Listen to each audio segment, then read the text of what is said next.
আমার আপনার নবী দিন দুনিয়ার পাশা হাবিবুল্লাহ জনাবে মুহাম্মদুর রাসূলুল্লাহ সাল্লাল্লাহু আলাইহি ওয়াসাল্লাম হুজুর পাকের আওলাদের আওলাদ সাইয়েদনা ইমাম হোসেন সব পরিবারকে নিয়ে যখন তাঁবুর মধ্যে ছিলেন, হুজুরের পরিবারদের উপর যখন জুলুম অত্যাচার শুরু করেছিল, আব্দুল্লাহ বিন জিয়াদ আইন জারি করে দিয়েছিলেন, হুকুম জারি করে দিয়েছিলেন, ওরে আমার কুফার মানুষেরা, তোমরা কোন মানুষ একটা কুফা জমি থাইবে নাই, তোমরা সব চলে যাও কারবালার ময়দানে, ইমাম সব পরিবারকে ধরে আমার রাজপ্রাসাদ মধ্যে আনতে হবে।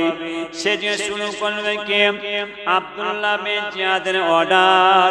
সারা কুফার মানুষেরা লাইনের পর লাইন দিয়ে, কাতারের পর কাতার দিয়ে, কিছু কমে 40,000 নয় 22,000 সৈন্য সামন্তকে নিয়ে হুজুর সারা তাবু ঘেরাও করলেন। সে যুগে সারা কুফার জমিন ফাঁকা, কোনো মানুষ নাই, নিস্তব্ধ। আব্দুল্লাহ ব্যবসায় চলে গিয়েছিলেন কুফা জমিন থেকে, ব্যবসা থেকে বাড়িতে এসে পৌঁছেছে, কুফা এসে পৌঁছে দেখছেন সারা কুফার মানুষ ফাঁকা, একটাও দেখতে পাওয়া যায় না। কুফার বাজার দিয়ে যাচ্ছে, রাস্তা দিয়ে ঘরে যাচ্ছে, বাজারে কেউ নেই, শহরে কেউ নেই। কি ব্যাপার? বাড়িতে প্রবেশ করে বলছে মেয়েকে, যে বাবা কি ব্যাপার বলো তো, আজকে আমি কুফার জমিনে আসছি, ওই কুফার বাজারে একটা কাউকে দিতে পারবো? কোনো মানুষকে দিতে পাওয়া যায় না। আব্দুল্লাহর মেয়ে বলছে, আব্বাজান আপনি জানেন না আব্দুল্লাহ বিন জিয়াদ দেশের বাদশার অর্ডার হয়ে গেছে, আইন করে দিয়েছে যে কুফা জমিনে কোনো মানুষ না থাকে, সকলে যেন কারবালার ময়দানে চলে যায়, কারবালার ময়দান হুজুর মোকাবেলা যেন চলে যায়। যদি কুফা জমিনে কোনো মানুষ থাকে তাকে কতল করে দেওয়া হবে, তাই যার জন্য কেউ কুফা জমিনে কোনো মানুষ সব চলে গেছে। আব্দুল্লাহ চিন্তা করছে আমারও থাকলে হবে না, যদি আমি থাকি, যদি রাজপ্রাসাদের বাদশা জানতে পারে আমাকে তাহলে কতল করে দেবে। ব্যাস ঘোড়ার পিঠে উঠে সওয়ার দিলেন, দুশমনদের সাথ দেবেন। মেয়ে বলছেন আব্বাজান দাঁড়ান, আমার জন্য একটা হাতের আংটি পাথর আনবে, আংটি আনবে, একটা আংটি আমার জন্য, যখন যাচ্ছেন সেখানে একটা আংটি আমার আনবে। ঠিক আছে, চলে যাচ্ছে। কারবালার ময়দানে যে দেখছেন আব্দুল্লাহ বহু সৈন্য সামন্ত, সব কিছু কম বেশি 22,000 সৈন্য সব ঘেরাও করে, ইদিতে ছুটছে, উদিতে ছুটছে, উদিতে ছুটছে, কাটছে একজনের পিছনে। হুজুরের পরিবারদের সব কঠিন দৃশ্য গেছে। হুজুরের আওলাদ মাসুম বাচ্চাকে সাহায্যে পানি পান করেছেন, আরেক সাহেব আলী আকবরকে তিনকো সাহায্যে পানি পান করেছেন, কথা বলেন না, কাসিম হুজুর তিনকো পানি পান করেছেন সাহায্যে। এদিকে ইমাম হোসেনকে ধরেছে। কার ক্ষমতা হুজুরের তলোয়ার শুনবে যাবে? কারো ক্ষমতা হয় না, কারো শক্তি হুজুরের তলোয়ারের শুনবে যাবে। একা তলোয়ার দেখছেন কি ব্যাপার, ইদির থেকে উদি সব ছুটছে একটা মানুষের পিছনে, ওই একটা ছেলের পিছনে। আব্দুল্লাহ বলছেন আমি সে যুগে আমিও তাড়া করেছি, ছুটছি, ছুটতে ছুটতে আব্দুল্লাহ ইমাম হোসেনের ঘোড়ার পিছনে যখন পৌঁছে গেছেন, মাত্র 2 হাত বাকি আছে। ইমাম হোসেন বলছে আব্দুল্লাহ আব্দুল্লাহ তাড়াতাড়ি এসো, তাড়াতাড়ি বলছে আমার 2 হাত বাকি আছে আমার যেতে। আর সে যুগে ইমাম হোসেন বলছে আব্দুল্লাহ তাড়াতাড়ি এসো, তাড়াতাড়ি এসো। আব্দুল্লাহ চিন্তা করছেন আমার নাম আব্দুল্লাহ, ইমাম হোসেন জানলো কি করে?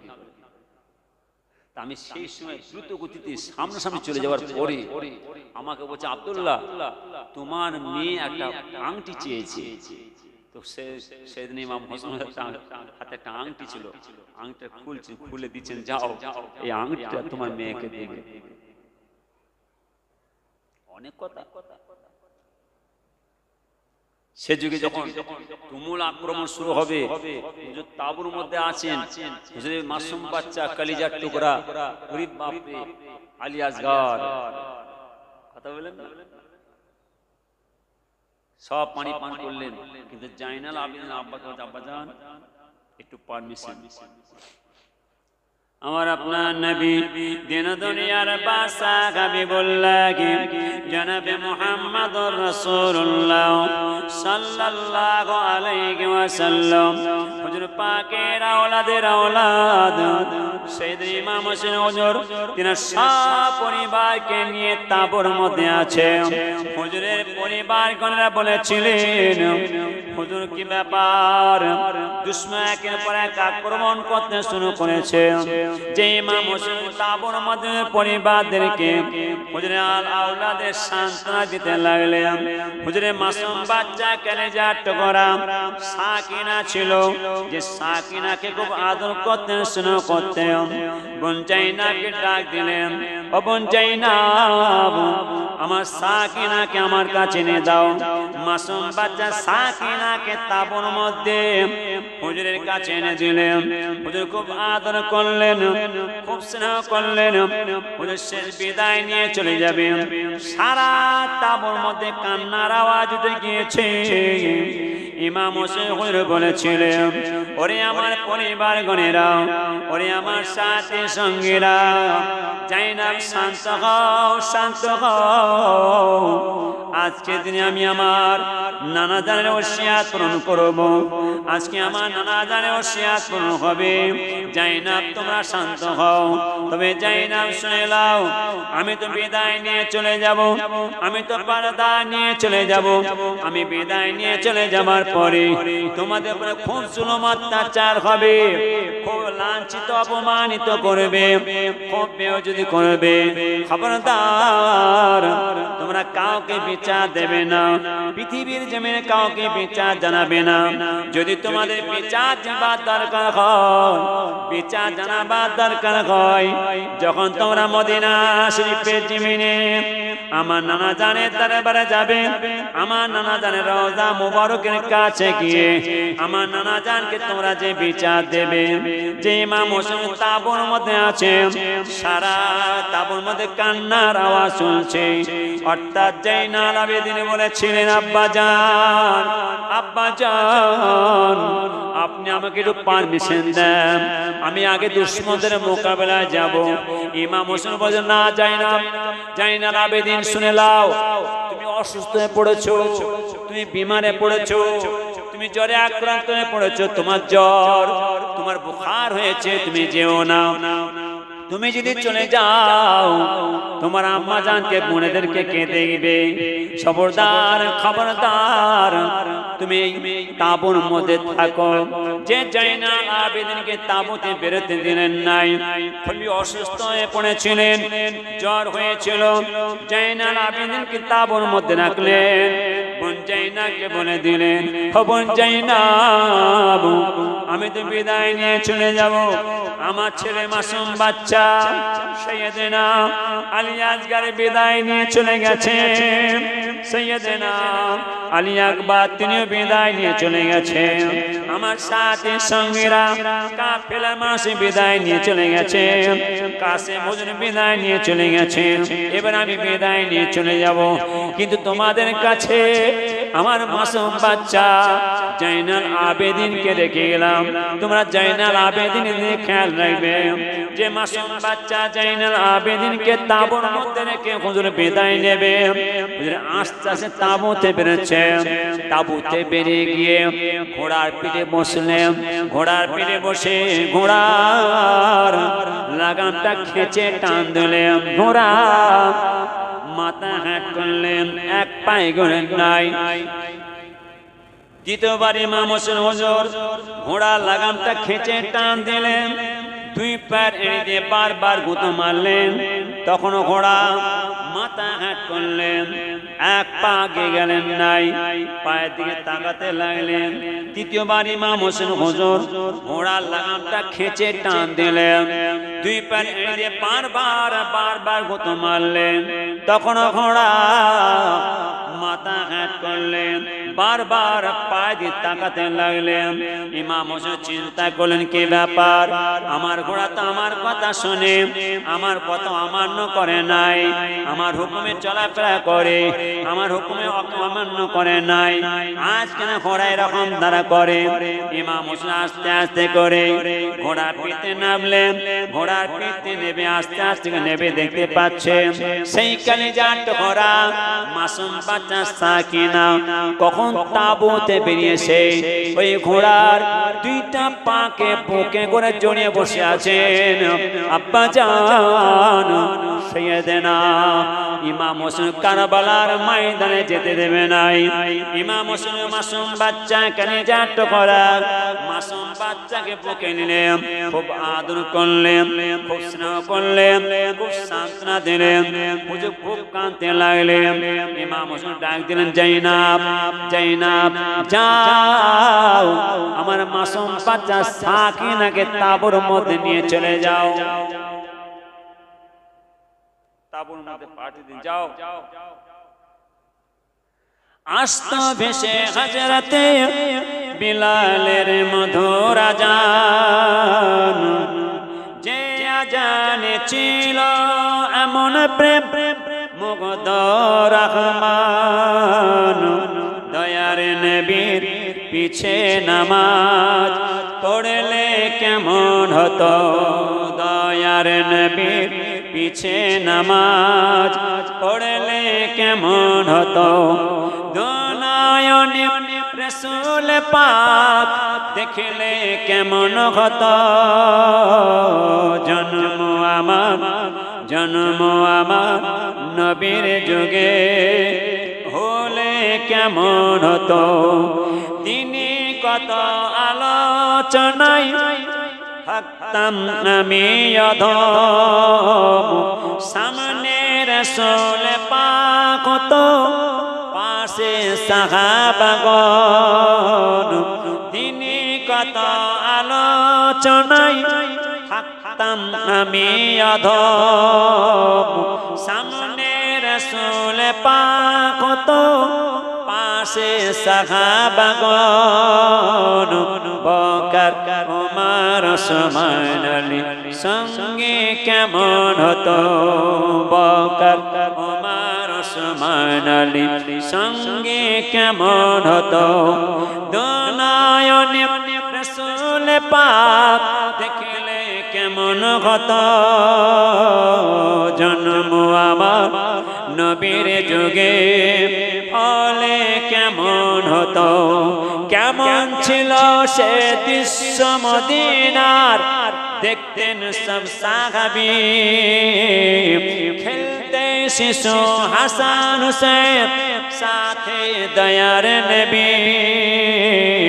কেমন ছিল সে দৃশ্য মদিনার, দেখতেন সব সাহাবী, খেলতে শিশু হাসান হুসেন সাথে দয়ার নবী। নবীর পাক জবানে ডাকতে হাসান শুনলে কেমন হতো, নবীর কাঁধ মুবারকে নাতি হুসেন দেখলে কেমন হতো। নবীর পাক জবানে ডাকতে হাসান শুনলে কেমন হতো, নবীর কাঁধ মুবারকে নাতি হুসেন দেখলে কেমন হতো। দুনয়নে রাসূল পাক দেখলে কেমন হতো, জন্ম আমার জন্ম আমার নবীর যুগে হলে কেমন হতো। আল্লাহ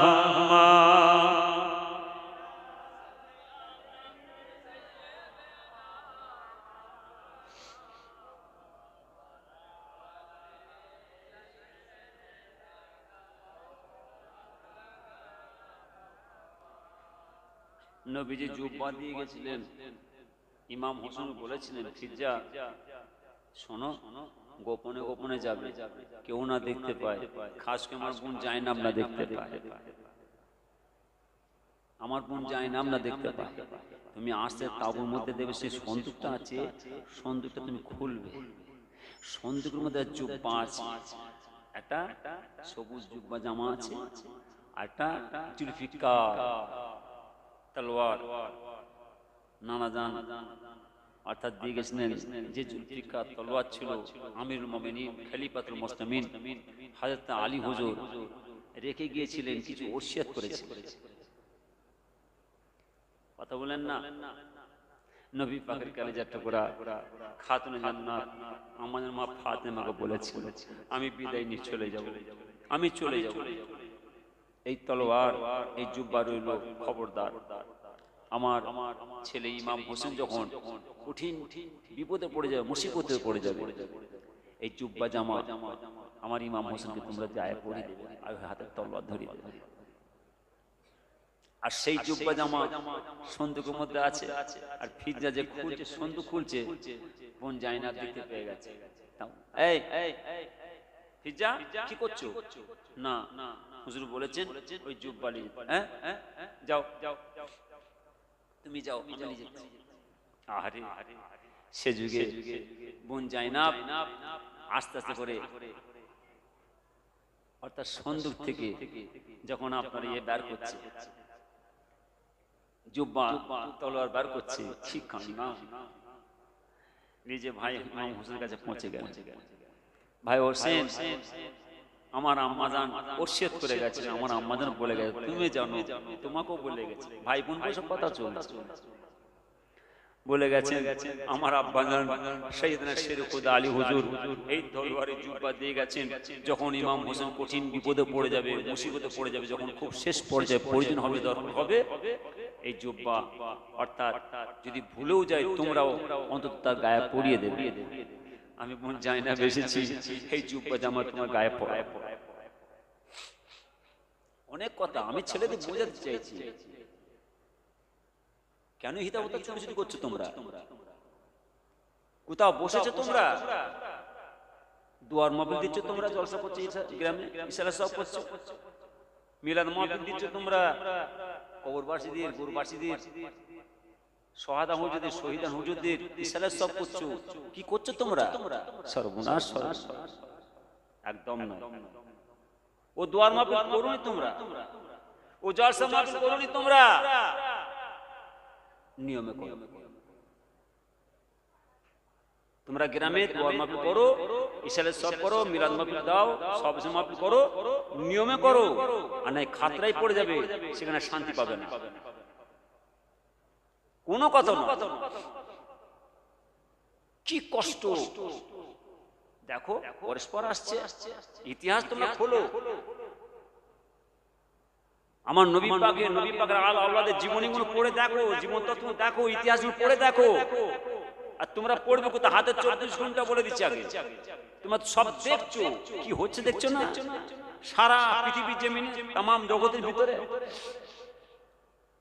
আমি তোমাদের বোঝাতে চাইছি, সামনে রেখেছি ইমাম হোসেনকে বোঝাবো। আমার আপনার নবী দিন দুনিয়ার বাদশা হাবিবুল্লাহ জনাবে মুহাম্মদুর রাসূলুল্লাহ সাল্লাল্লাহু আলাইহি ওয়াসাল্লাম হুজুর পাকের আওলাদের আওলাদ সাইয়েদনা ইমাম হোসেন হুজুর কারবালার ময়দানে যাবেন। ভোর ভোর সকাল সকাল কি কষ্ট হয়েছিল সে যুগে ইমাম হোসেন হুজুরকে জুব্বা জামা যখন পরেছিলেন, ঘোড়ার পিঠে বসে আল্লাহ আল্লাহ রাসূলের মহব্বতে পানা হয়ে গেলেন, দুশমনদের মোকাবেলায় শামিল হয়ে গেলেন। কিছু কম বেশি 22,000 সেনা সামন্তরা যিনি আক্রমণে দাঁড়িয়ে আছে, কারো ক্ষমতা হয় না, কারো শক্তি হয় না। ইমাম হোসেন সম্মুখে যে দাঁড়িয়ে কথা বলে এই সাহস কারো ছিল নাই। ইমাম হোসেন সেই কঠিন মুসিবতের সময়ে কারবালার ময়দানে হুজুর তাকরীর করতে লাগলেন, ওয়াজ নসিহত করতে লাগলেন। ওরে আমার নানা জানের মহব্বতের মানুষেরা, তোমরা এত তাড়াতাড়ি করে আমার নানা জানকে কিভাবে ভুলে গেলে? আমি কি আমার নানা জানের নাতি ইমাম হোসেন নয়? ওরে আমার নানা জানের মহব্বতের মানুষেরা, তোমরা এত তাড়াতাড়ি করে আমার আব্বা জান সাইয়েদনা শেরে খোদা আলীকে কি করে তোমরা ভুলে গেলে? গেলে আমি সাইয়েদনা শেরে খোদা আলী ছেলে ইমাম হোসেন নয়, তোমরা এত তাড়াতাড়ি করে আমার আব্বাজানকে কিভাবে ভুলে গেলে? তোমরা এত তাড়াতাড়ি আমি ইমাম হোসেনকে কি করে ভুলে গেলে? তবে তোমরা শুনে নাও, আমি জানি তোমরা আমাকে শাহাদাতের পানি পান করাবে, আমি বিদায় নিয়ে চলে যাব। আজকে আমার নানা জানের ওসিয়াত হবে। ওরে আমার নানা জানের মহব্বতের মানুষ শুনে নাও, সারা পৃথিবী জমিনে তাম জগতের ভিতরে আজকে জুম্মার দিন জুম্মার নামাজ হচ্ছে, কিন্তু আজকে তোমরা আমাকে একটু সুযোগ দাও, একটু সময় দাও, অন্তত 2 রাকাত নামাজ পড়ার টাইম দাও। সেদিন ইমাম হোসেন তাকরীর করতে লাগলেন, নসিহত করতে লাগলেন। সারা কারবালার ময়দানে সারা কুফার মানুষেরা হুজুরের নসিহত শুনতে লাগলেন। হাজার হাজার মানুষ কাঁদতে লাগলেন, ঝড় করে কাঁদতে লাগলেন। সে যুগে সীমার বিন জিসান বলেছিলেন, ছাড়ো ছাড়ো, আমাদের দেশের বাদশাহ আব্দুল্লাহ বিন জিয়াদের অর্ডার, কোনো কথা নয়, ইমাম হোসেনকে নিয়ে যেতে হবে। সে যুগে সান্ত্বনা দিয়ে দিলেন। সীমার বিন জিসান চিন্তা, ঠিক আছে, নামাজ পড়ে নামাজ শুরু করলেন। যে কোনো মানুষ যখন নামাজ পড়ে কোনো মানুষ কথা বলে নাই, পাশে দেখবেন নামাজ হচ্ছে, কত কথা বলে কেউ? হ্যাঁ, হুজুর বলে 2 রাকাত আমাকে নামাজ পড়তে দাও। সারা পৃথিবীর জমিনে আমার নানাদের উম্মতেরা আজকে জুমার নামাজ আদায় করছে, আমাকে একটু সময় দাও, আমাকে 2 রাকাত, আমি মুসাফির 2 রাকাত আমাকে নামাজ পড়তে দাও। নিস্তব্ধ নিস্তব্ধ, হুজুর নামাজ পড়ছেন, কোনো আওয়াজ নাই, কোনো কথাবার্তা নাই, নামাজ পড়ছে ইমাম হোসেন হুজুর। সীমার বিন জিসান বলছে, উমর বিন সাদ এই সুযোগ এসেছে, কেন ক্ষমতা নেই কারো কাছে সামনে যাওয়ার, এই সুযোগ এসেছে। হুজুর নামাজ পড়ছেন, 1 রাকাত, অর্থাৎ 1 রাকাত প্রথমে সেজদা না গেলেন, দ্বিতীয় সেজদা যাবেন। তখন সীমার বলছে, উমর বিন সাদ এই সুযোগ, চলো দ্রুত গতিতে হুজুরের পিঠের উপর চড়াও হলেন, ঘাড়ের উপর চড়াও হয়ে হুজুরকে শাহাদাতের পানি পান করে বলেন, ইন্না লিল্লাহি ওয়া ইন্না ইলাইহি রাজিউন। হুজুর যখন ঘাড় থেকে মাথাটা কেটে আলাদা করে দিলেন, হুজুরের চেহারা মোবারক, দেহ মোবারক, লাশ মোবারক কারবালার ময়দানে শোয়ানো আছে, পড়ে আছে। সে যুগে যত ঘোড়া ছিল ঘোড়াগুলোকে নিয়ে হুজুরের চেহারা উপরে, লাশের উপরে ছুটাচ্ছে। যখন হুজুরদের লাশের উপরে ছুটাচ্ছেন, ইতিহাস বলছে সে যুগে ওই ঘোড়ার পুরীর পায়ের আঘাতে যত গোশত ছিল কেটে কেটে ছিঁড়ে ছিঁড়ে কারবালার ময়দানে বালুতে মিশিয়ে ফেলেছিলেন। কি অন্যায় করেছিলেন, কি দোষ করেছিলেন? দেখো কিসের জন্য, আমি পরে আসছি। হুজুরের কাটা মাথাটা নিলেন, শের মোহটা নিলেন, হুজুর আলাহাবাদের শের মাথা নিলেন। যাবে কোথায়? দামেস্কে, এজিদের রাজ দরবারে। লক্ষ লক্ষ মাইল ক্রুশপথ, মরুভূমির বালু আর বালু চতুর্দিকে, আর সেই কুফা জমিন থেকে এসেছে হুজুরের শাহাদাতের পানি পান করেছেন, নিয়ে যাবে। হুজুরের পরিবারদের যত তাবু ছিল, তাবুগুলো সব আগুন লাগিয়ে দেওয়া হলো। হুজুর সব পরিবারদেরকে সব এসে একটা তাবুর মধ্যে ভরে দিয়ে সব তাবুতে আগুন লাগিয়ে দিল।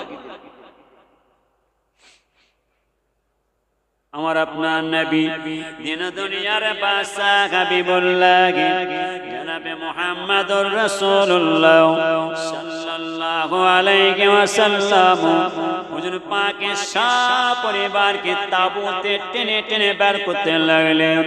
কি বেওজদি, কি অবদস্ত, কি লাঞ্ছিত, কি অপমানিত, হুজুর সব পরিবারদের টেনে বের করে নিয়ে হুজুরের শের মোবারকটা হাতে করে নিয়ে ও মরুভূমির আঁকা বাঁকা রাস্তা দিয়ে যেতে যেতে যেতে যেতে ফাঁকা মরুভূমির বালু চড়কায় এক ইহুদি খ্রিস্টান পাদ্রী রাত দরবারে গিয়ে পৌঁছে গেলেন। এই ইহুদি খ্রিস্টান পাদ্রী, আমরা হলাম ইজিদের সৈন্য, এখান থেকে আমরা যাব ইজিদের রাত দরবারে, আমরা দামেস্কে যাব। এখানে দামেস্কে পৌঁছাতে গেলে, ইজিদের রাত দরবারে পৌঁছাতে গেলে বহু ক্রুশ পথ, বহু রাস্তা বাকি আছে। পথে যেতে আমাদের সন্ধ্যা হয়ে আসে। আপনি একটু আমাদের আস্থায় পাওয়ার ব্যবস্থা করে দেন। রাত হয়ে আসছে, যাবো কোথায়?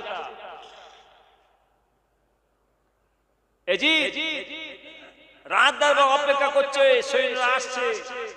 আর তাম সৈন্যরা হুজুরের সব পরিবারের কি বেউজ্জতি, কি অবদস্ত, কি লাঞ্ছিত, কি অপমানিত করতে করতে নিয়ে যাচ্ছে। না যা না যা, তীরশূল মাথায় হুজুরের কাটা মাথন গিতে দিয়ে নিয়ে যাচ্ছে। ধামাকা করতে করতে, প্রতি খুশি আমোদ আনন্দ করতে করতে নিয়ে যাচ্ছে। যেতে পথে মরুভূমির বালুচকয় রাতের অন্ধকার সন্ধ্যা আসছে। এক ইহুদি খ্রিস্টান পাদ্রী রাত দরবারে পৌঁছায়। ইহুদি, আমরা এখান থেকে যাবো ইজিদের রাত দরবার, আমরা হলাম ইজিদের সৈন্য। এখন এখান থেকে যেতে বহু ক্রুশ পথ বাকি আছে, সন্ধ্যা হয়ে আসছে, একটু আমাদের একটুখানি আশ্রয়ের ব্যবস্থা করে দেন না। তাই এরা কারা? এরা কারা? সেই ইহুদি খ্রিস্টান পাদ্রী প্রথম কিতাব খুলছে, বই খুলছে, তাওরাত কিতাব, জব্বুর কিতাব, ইনজিল কিতাব খুলছে। ইহুদি খ্রিস্টান বলছে, আমি তাওরাত কিতাব পড়েছি, জব্বুর কিতাব পড়েছি, ইনজিল কিতাব পড়েছি। তাওরাত, জব্বুর, ইনজিল কিতাব পড়ে নূরে নবী মুহাম্মদের প্রশ্নটা পেয়েছি। আর সেই নূরে নবী মুহাম্মদের পরিবার আজ আমার রাজ দরবারে। আমাদের পরিবার আর আমার নবীজির পরিবার, আমাদের পরিবার সেদিন ইমাম হোসেনের পরিবার, পার্থক্য হবে না? হবে না? জোরে বলে, হ্যাঁ কিনা জোরে বলে। সেই পরিবার দাঁড়িয়ে আছে। তখন ইহুদি বলছেন, এই জিদের সৈন্য শোনো, তোমরা আমাকে তো শাহাদাতের পানি পান। এই জিদের সৈন্য তোমরা শোনো, তোমরা তো আমার রাত দরবারে থাকবে। এই একটা রাত যদি তোমরা এই পরিবারদের, আর তোমাদের হাতে যে কাটা মাথা আছে, ওই কাটা মাথার শেষ একটু খেদমত করার সুযোগ দাও, তোমাদের 10,000 দিনার দিরহাম উপরোপণ দেওয়া হবে। তাই? হ্যাঁ ঠিক আছে, তাই খেদমত করো। কি ইজ্জত, কি সম্মান, কি কদর, কি মর্যাদা। ফুরপাশে হুজুরা আসছে, পীর সাহেবরা আসছে, হুজুরা কত খুশি, কত ইজ্জত, কত সম্মান, কত রেখে দিকে যান। আমাদের ফুরপাশে হুজুরদের ইজ্জত সম্মান দিই, ওই আলেম আমাদের ইজ্জত সম্মান দিই, ওই হাজী সাহেবের মহাসাজির ইজ্জত সম্মান দিই। তাহলে আমার আল্লাহ তাআলা আমার নবী পয়গম্বরদের কি নিয়ামত করেছিলেন, আর সে যুগে আমার নবী আল আওলাদের কি ইজ্জত, কি সম্মান দিয়েছিলেন।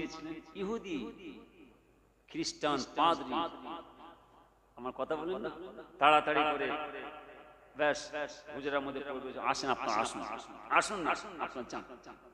কি ইজ্জত, কি সম্মান দিয়ে সব হুজুরের মধ্যে পাঠিয়ে দিলেন। আর হুজুর সেই কাটা মাথা শের মোবারকটা হাতে করে আনছে, বড় থালা, বড় থালাতে রাখলেন, বড় থালার মধ্যে হুজুর কাটা মাথাটা রাখলেন। রেখে দেখবেন আমার গ্রামে কোনো হাজী সাহেব বিদায় নিয়ে চলে যায়, সারা গ্রামের শোক হয়। আমার মহল্লায় যদি কোনো ইমাম সাহেব বিদায় নিয়ে চলে যায়, সারা গ্রামের শোক হয়। যে আমাদের গ্রামের নামাজি মুসলিম মানুষ ছিল, হাজী সাহেব আল্লাহওয়ালা মানুষ ছিল, আমাদের ছেড়ে চলে গেলেন। গোসল করিয়ে কাপড় দিয়ে জানাজার নামাজ, আমি আসরের পর জানাজার নামাজ পড়ার পরে আমরা জানাজার নামাজ আদায় করে বলছি, একটুখানি হাজী সাহেব মুখটা খোলেন না, একটু হাজী সাহেব মুখটা খোলেন না দেখি। যখন হাজী সাহেব মুখটা খুলছে, আমরা হাজী সাহেব মুখ দেখে কি বলি গো, মাশাআল্লাহ মাশাআল্লাহ, দেখো দেখো। হাজী সাহেব আমাদের ছেড়ে চলে গেলেন, হাজী সাহেব মুখের মধ্যে নূর চমকাচ্ছে, হ্যাঁ কি না? হাজী সাহেব আমাদের ছেড়ে চলে গেলেন। আমাদের গ্রামে আল্লাহওয়ালা মানুষ ছিলেন, হাজী সাহেব আমাদের ছেড়ে, দেখো চেহারার মধ্যে নূর চমকাচ্ছে। বাবা কোথাকারে কেটে আমরা বাদে, ও হাজী সাহেবের যদি মুখে নূর চমকায়, ও পীর সাহেবের ভাই সাহেব হুজুরের যদি মুখে নূর চমকায়, চেহারাতে নূর চমকায়, তাহলে আমার আল্লাহ তাআলা আমার নবী পয়গম্বরদের, আমার নবী আল আওলাদের কি চমকেছিল। সেদিন ইমাম হোসেনের শির মোবারক কাটা মাথাটা থালার মধ্যে রেখে দিয়েছিল। সেই উস্কো উস্কো চুল, সেই ধুলোবালি, সেই খুন শুকিয়ে গেছে। একটা মুরগি হালাল করেছেন, 2 ঘন্টা পড়ে আছে। একটা গরু জবাই করেছেন, 2 ঘন্টা পরে কেমন লাগে? কত ছটফট করেছি, কত কাঁচার খেয়েছি, কত মুরগি ছটফট শুকিয়ে গেছে, 2 ঘন্টা পরে সেই মুরগি তুলছেন, এটা কেমন লাগে না? আরে সেদিন ইমাম হোসেন শের মুবারক সেই কাটা মাথাটা থালার মধ্যে রেখে দিয়ে সেই উস্কো পুস্কো চুল, সেই শুকনো ধুলো বালি, খুন শুকিয়ে চিমড়ে হয়ে গেছে। ইহুদি, খ্রিস্টান, পাদ্রী, আমার আপনার মতো নামাজি নয়,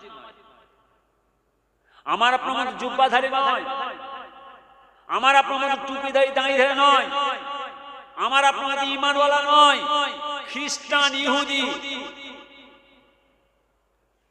আমার নবী পাকের আওলাদের আওলাদ ইমাম শের মুবারক কাটা মাথাটা থালার মধ্যে ভালো করে গোসল দিচ্ছেন।